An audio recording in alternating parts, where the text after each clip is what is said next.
I love our country, and most and many Americans do. We've been taught of America's greatness, a beacon of hope, a land of freedom. But that's not been true for everyone. America's been great in many ways, and it doesn't need to be made great again. It simply needs to fulfill its promise of greatness that the forefathers established in our Constitution. But it can't be achieved unless every American is included equally and fully. They weren't at the founding of this country, and they aren't today. Lincoln said at Gettysburg that we needed to become a more perfect union. Well, we're still working at that, becoming a more perfect union.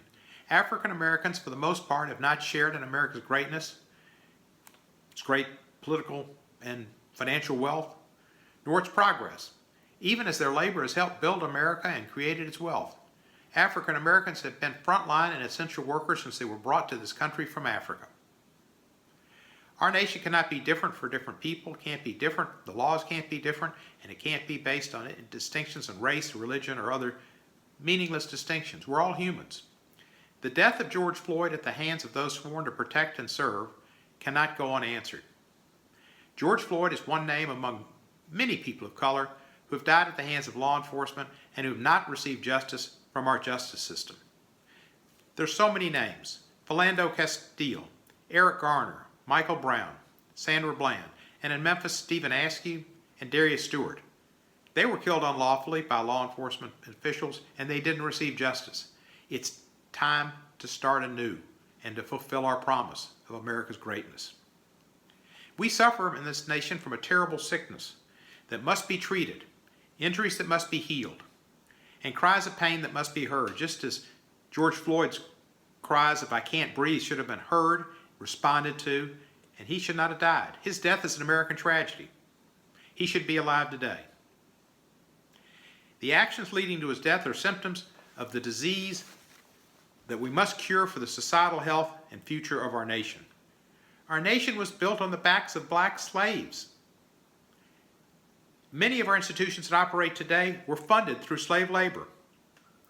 Our nation had a civil war, and some people wanted to keep people enslaved, and they left our union because they thought it was more important to have slavery and support their economic power that they needed for the plantation system. And they never gave up. We went through Jim Crow laws. Separate was not equal.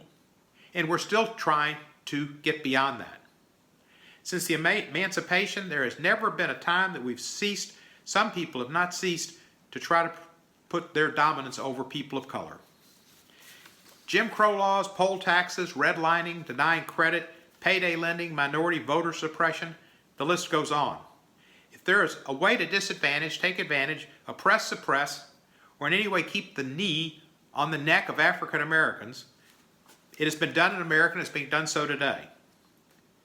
Tax policies that make for even greater disparity in wealth, inequality, food deserts, denial of health care, health deserts.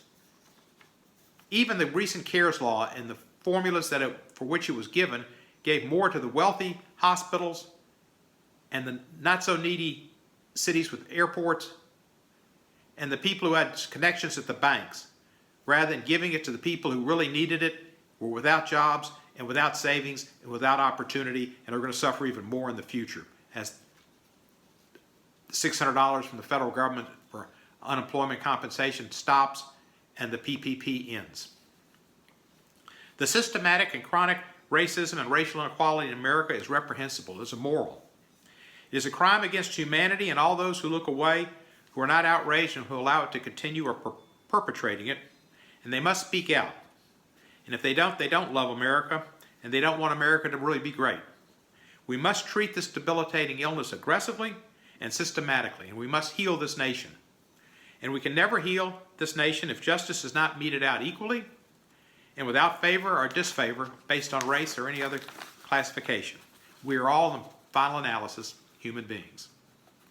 We must pursue the treatment for the racism and racial inequalities in our society as aggressively as we would any pandemic. It is the coronavirus, the influenza, and Ebola all rolled up into one, and we have not pursued treatments and cures as we should. We're seeing the facts of America's inequalities to African Americans through all the crises that we go through now, the racial ones, the economic ones, and the health crises. All Americans, regardless of race, have the right to life, liberty, and the pursuit of happiness, and to achieve the American dream. Without systemic change, none of us will ever actually breathe free.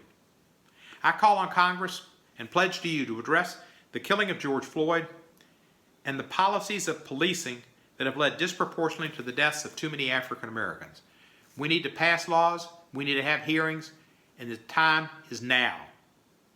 The time has been passed to put it off. We need to come together as Democrats and Republicans. The time is now. Bring America together and fulfill the greatness that our forefathers gave us and Lincoln talked about.